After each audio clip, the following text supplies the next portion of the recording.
new discovery, an extensive system of waterworks hidden for centuries in the Cambodian landscape. So in this map you can see much more clearly the detail and the sophistication of the water management system. You see dozens and dozens of canals. In fact, you can trace the flow of the water through this network from this area here through this very complex system in the middle and then dispersed throughout Angkor to the south.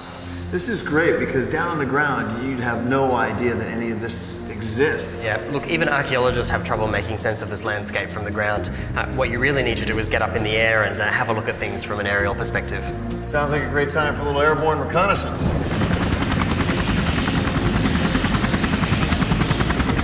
Damien and his colleagues have recently released a major new study. Turns out, Angkor Wat was just a small part of the largest settlement in the pre-industrial world. And arguably, the Khmer's greatest achievement was not their temples, but what they could do with water. So what we can see down here is the West Barai. This is the largest reservoir in the Khmer Empire and holds about 50 million cubic meters of water. Absolutely massive.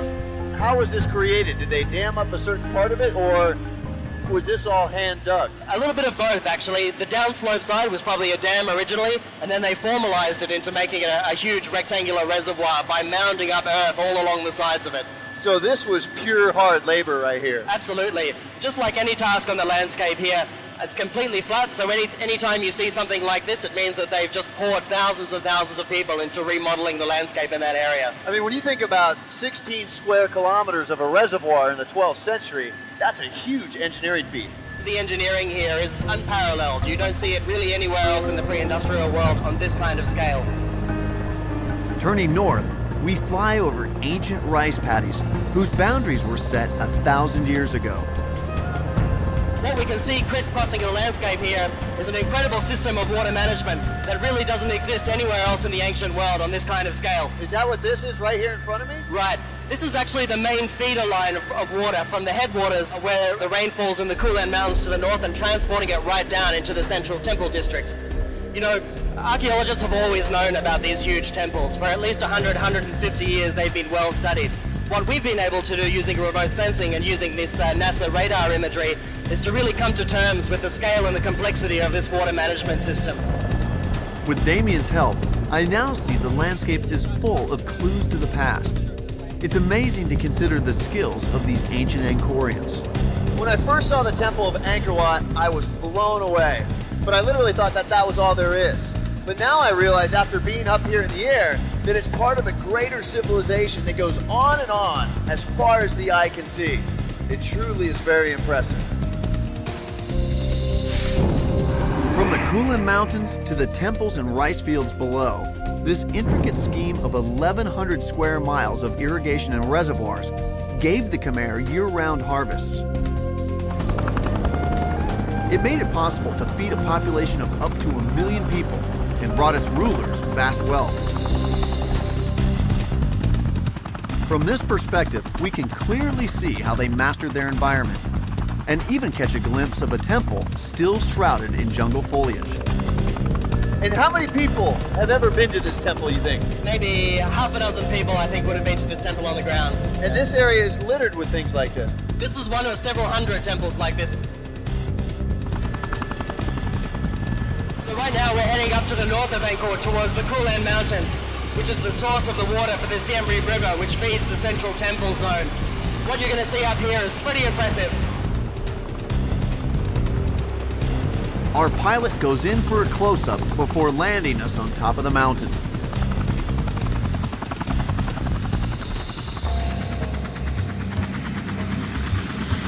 They're still actively clearing mines in these areas? Yeah, they are. It's very heavily mined in this area here. Well, follow you then. Due to its strategic location, this area is riddled with landmines. Cambodia is still emerging from a nightmare, 30 years of war, including the genocidal reign of the Khmer Rouge in the 1970s. But a fragile peace is now renewing the hope of the people here and allowing them to once again enjoy their birthright. Damien takes me to a sacred part of the river. Wow, look at this. Looks like they've actually carved out the stone of the riverbed here. That's right, yeah. In fact, all of this area here is carved out underneath the water. What are these symbols? Well, the central object there is called a lingam. It's a phallic symbol, a symbol of male fertile power. The enclosure around that is called a yoni, which is a representation of female fertile power. Is this meant to give some sort of symbolic power to the water here? That's right. As the water flows over the top, it's imbued with this kind of ritual fertility. Then it flows down from the Kulen out into the rice fields at Angkor down below and sort of delivers that fertile power to the rice fields.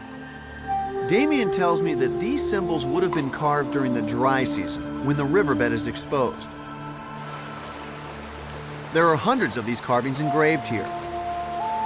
So, in a sense, they're blessing the source of the water that feeds their empire. That's exactly right. If I were to climb in and touch the stone or drink from the water, would that give me strength and fertility?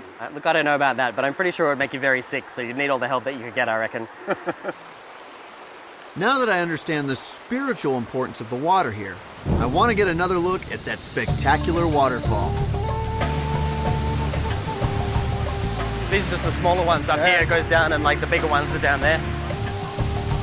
These are the headwaters of the Siem Reap River. It's called the Ganges of Cambodia, and now I know why. Like the holy river in India, people come here to be renewed in both body and soul. It's not hard to believe it's a little bit of heaven.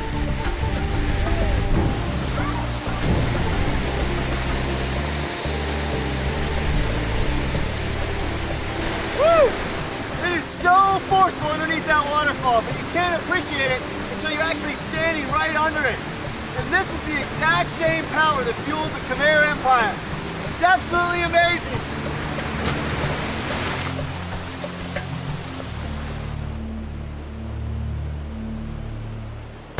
Damien and I leave the mountain as we arrive by helicopter.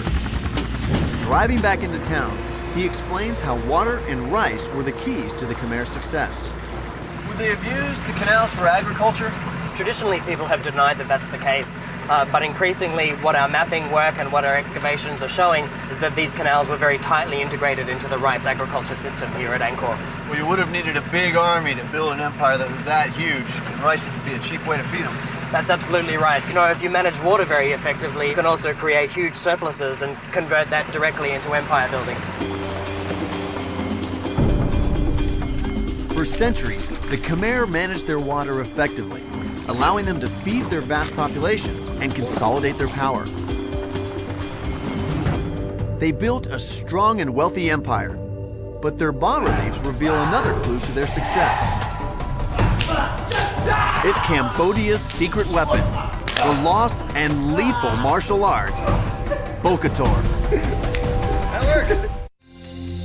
I've come to northwest Cambodia in an attempt to solve one of the world's great riddles. How could a civilization that built this virtually disappear overnight? Their masterpiece lost to the jungle for over 400 years. Angkor Wat's rediscovery in the 19th century gave evidence once again that history is usually defined by those with the power.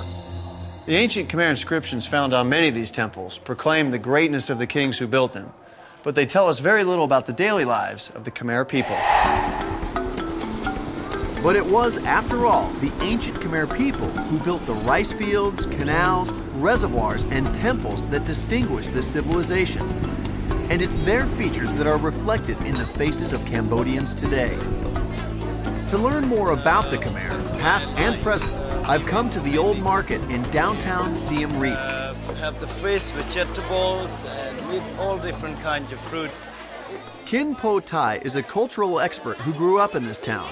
These are on the bas-relief of the temple. So this one is right here? Yeah, it's been preserved for 1,000 years. It's simple, it's just salted and dry out in the sun. Tai tells me that many things we see around us have changed surprisingly little in the last millennium. And the proof is carved in stone, just a few miles down the road. So this is the second largest temple in Angkor after the Angkor Wat, and it's the Bayon. It's one of the most famous temples as well in Angkor. Tai tells me that the Bayon is actually a Buddhist shrine. It was built in the 14th century by a Khmer king who converted to this new faith when it swept through Southeast Asia. The Bayon is famous for the more than 200 giant faces atop its 54 stone towers.